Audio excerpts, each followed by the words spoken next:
Hey guys, this is Hell Hades. This is a Raid Shadow Legends video. Guys, I've literally just dropped this new Awakening preview video. I've not done a review of the last one yet, and I've not even watched the last one yet, so I'm going to drop some content on that tomorrow. But this is all about the Iron Twins Fortress, the preview. So let's have a look. Let's see what's going on. Hello everyone, welcome to another episode of our update preview series dedicated to Awakening. Our last episode discussed the new mechanics of summoning souls and getting blessings for your champions. And today, we're delving deep into the Iron Twins Fortress. Sweet. So I know this is pretty divided in the community. In fact, some big Krakens are leaving because of this feature coming out. As I say, I've not watched the previous video yet. I like that there's a new bit of content dropping for Raid. The Iron Twins Fortress feels like it's going to be cool. Let's have a look. But I do get the sentiment around Awakening being pretty disgusting in terms of an empowerment for like endgame stuff. Yeah, I do get the sentiment around that. But then I said the same thing when we had like the +1, +2, +3, +4s coming in, all of the empowerment stuff, and it turned out the Kraken stayed around and they spent a boat ton of money, and therefore they made it a success, right? So let's see what this one's all about. A new dungeon where you'll earn the soul coins and soul essence needed for Awakening. This imposing fortress works a little differently to other dungeons. It's divided into the 4 affinities, with its affinity changing each day. Like with the affinity keeps, there will be a set schedule for each day's affinity, meaning you can plan your siege ahead of time. I do like it. It's almost like you've got to beat it with 4 different sets of teams, potentially. You might be able to beat it with the same team right the way through, but at least they're trying to make a new bit of content that has a little bit of a kind of like a longer lasting standing kind of to it. Affinity will have 15 stages at launch, and your progression is unique to each affinity. This means you can't focus all your efforts getting to stage 15 on the magic affinity, for example, to unlock the stages for all other affinities. Keeping track of the current affinity is vital for success in this dungeon, as you'll see when we break down the Iron Twins skills. As for entering the dungeon, you'll need energy and a new resource, fortress keys. I also get the point around here, why keys and energy? One or the other. Just keys would have been better, I think, but I guess they realize they've put a lot more energy into the game, and there is. If you played the game when I started, you would not believe how much more stuff you get now. Yeah, my free-to-plays, I blow through, doing masteries and stuff because you just get a ton of energy a day. So I guess they've kind of realized that, and they're trying to find another way just to dampen the energy. But I feel like they should have just done it as keys, honestly. Like with faction crypts in the Doom Tower, you only get a set number of fortress keys each day. 6 to be exact. So make sure you use them. If you fail a stage, you won't lose a fortress key, but you will lose the energy, so keep an eye on your reserves. We know how to enter the fortress, now let's talk about its masters, the Iron Twins. I mean, Raid do this well, right? The bosses look cool. Yeah, they do a good job. For a mobile game predominantly, they do a good job of a visual on a boss. As soon as you enter the dungeon, you launch straight into a battle with the Iron Twins. There are no waves of minions to fight here. This is a good thing, given that the Iron Twins are as tough as literal nails. You know, being a huge metal monstrosity. But before we dive into the Iron Twins' individual skills, we need to talk about Iron Brand, their unique unblockable and unremovable debuff. On its own, Iron Brand does nothing, but you should keep a sharp eye on the debuff's duration on each of your champions. The Iron Twins have a super powerful skill that does major damage depending on the current duration of any Iron Brand debuffs. 69. So, failing to manage this debuff is a recipe for disaster. With that out of the way, let's dig into exactly what the Iron Twins have in their arsenal. The first skill is Voltaic Pendulums. This sees the Iron Twins firing 2 bladed pendulums at one champion, decreasing their crit rate and then placing a weakened debuff if they already have crit rate debuffs. Pendulums at one. Let's just have a quick read through here, because I know that sometimes they gloss over some of these skills. Attacks one enemy, places a 30% decreased crit rate debuff for 4 turns on your team. Also places weaken for 4 turns. So already we got 2 big debuffs coming at us, albeit it's probably not the scariest thing in the world to see. Obviously, weaken means you're going to take 25% more damage. That's quite nasty. Decreased crit rate. Of course, you want to try and max your crit rate to 100%, and this is going to bring you below that. But generally on big bosses, crit rates actually, and big hits, it's not generally where your damage comes from. We'll see on this one. Normally it's stuff like burns, poisons, War Master procs, yeah? So it might be that decreased crit rate's not that scary, honestly. After attacking the initial target, attacks all other enemies. So that's a single target hit, then attacks all other enemies and puts decreased attack out there. Also places decreased defense for 4 turns on enemies under the decreased attack. So far we don't know, but so far it doesn't say none of that can be, none of it's kind of like irresistible. So it might be resistance kind of just plays a big part here, but that's a lot of debuffs with one move.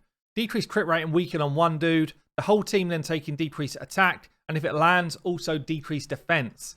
Decreased defense, I'd say, is the scary skill out of all of those.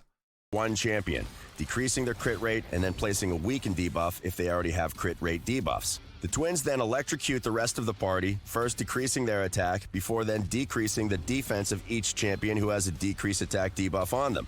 Talk about shocking. So, first tip, bring a champion who can cleanse debuffs or block them entirely.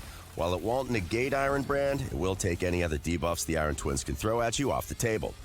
Okay, cool. So, I mean, just having block debuffs out there is going to completely negate the whole skill for your whole team, apart from like the damage part of it. So, yeah, so definitely you would be able to resist it then if you can block it. It's interesting. Trust us, you'll need to be at your full strength if you want to come out on top. Next up, Fires of Insanity. The Iron Twins. Let's just read through it again first. Attacks all enemies, places the Iron Brand debuff. This feels a bit like Hex to me.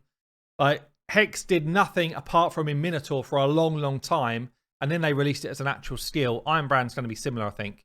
And I would imagine if they did not release Hex out to the wider world as a skill, then this would just be another Hex. But let's see. Duration of each Iron Brand debuff.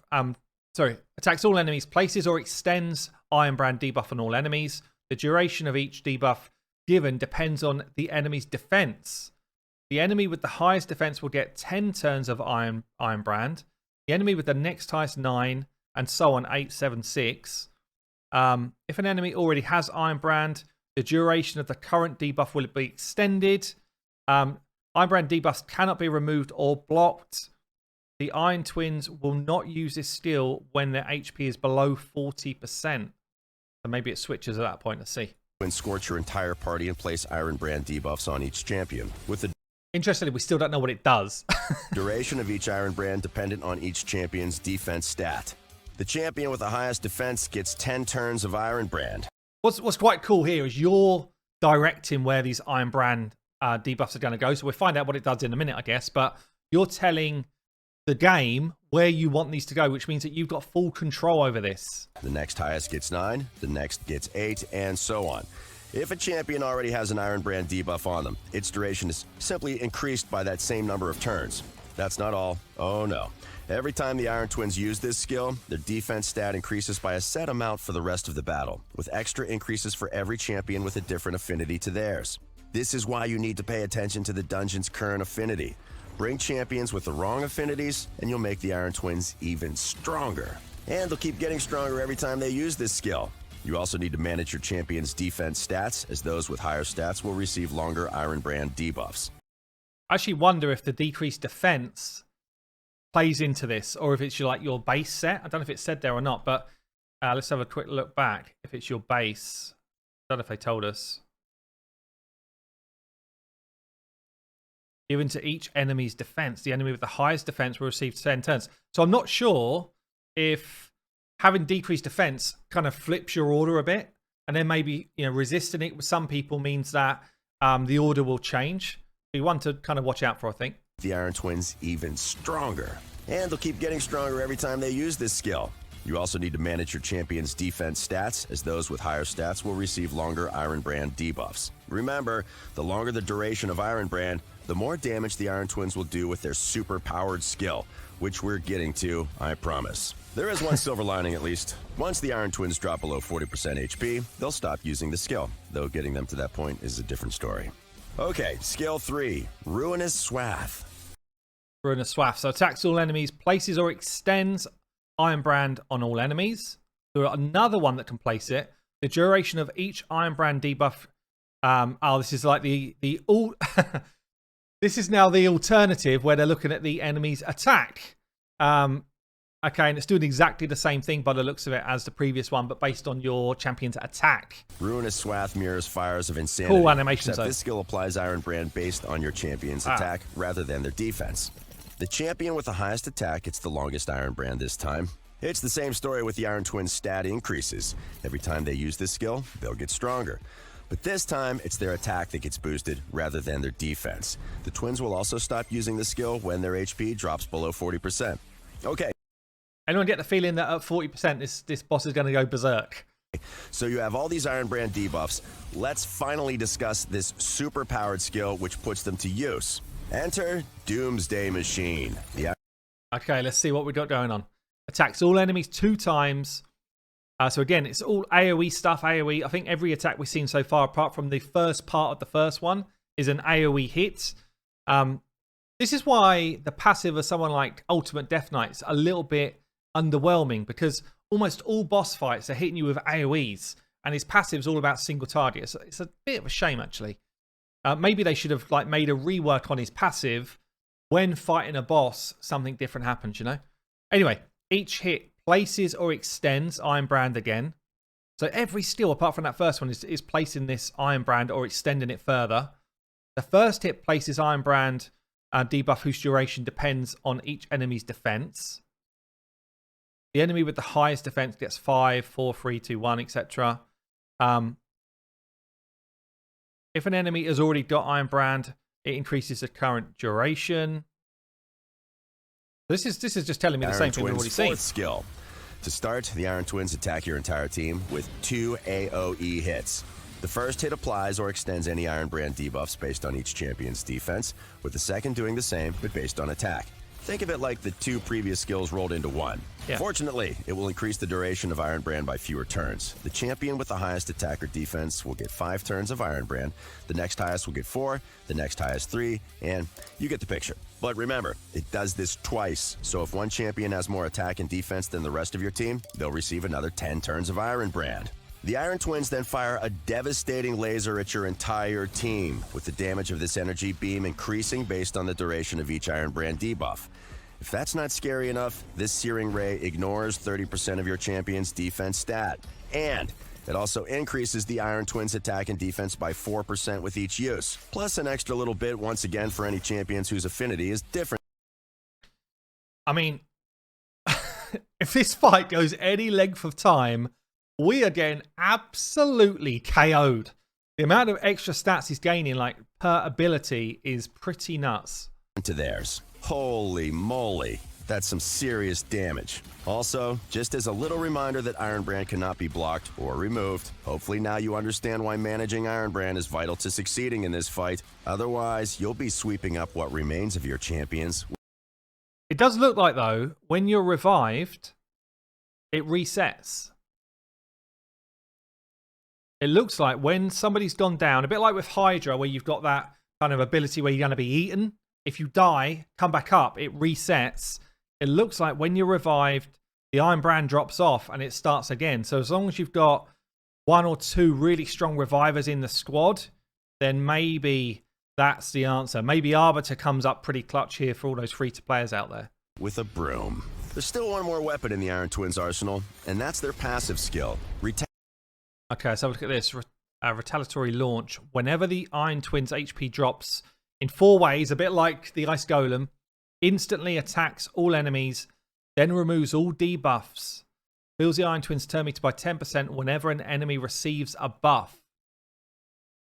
I guess that's separate. That's all separate to what's going on here. Whenever the enemy receives a buff, or not fill their turn meter if the Iron Twins are under decreased speed. Okay, well, decreased speed's going to be massive. I thought it was going to be a massive ability anyway. It feels like it's going to be huge here.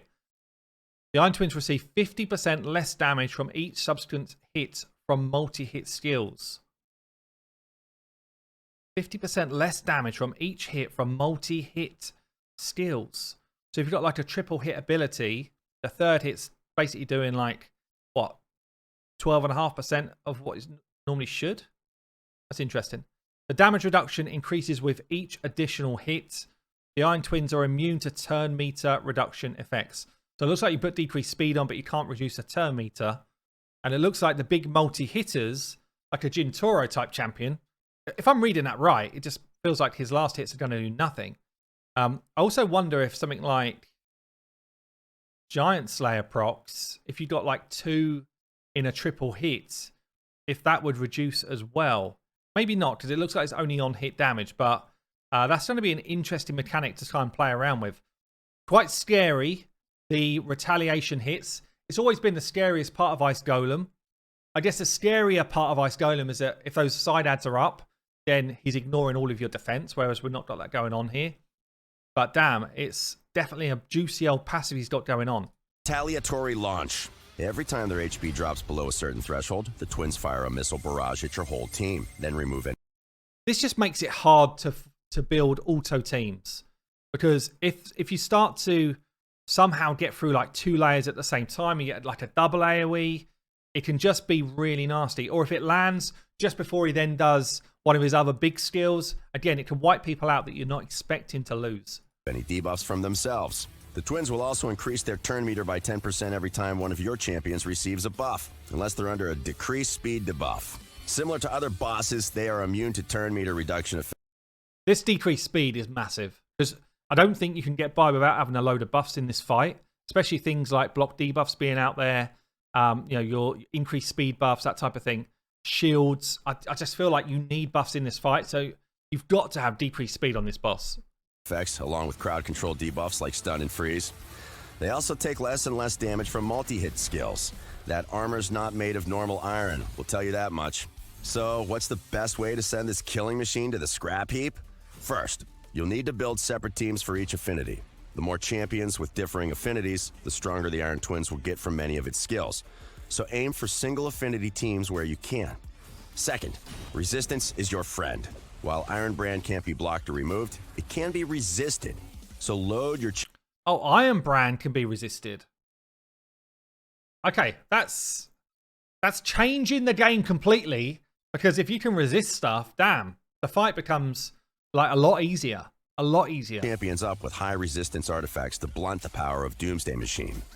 Third, while healing is important to survive the Twins' onslaught, be mindful of buffs. Unless you've placed a decreased speed debuff on the Twins, they'll increase their turn meter every time your champion receives a buff, meaning they're closer to taking you out.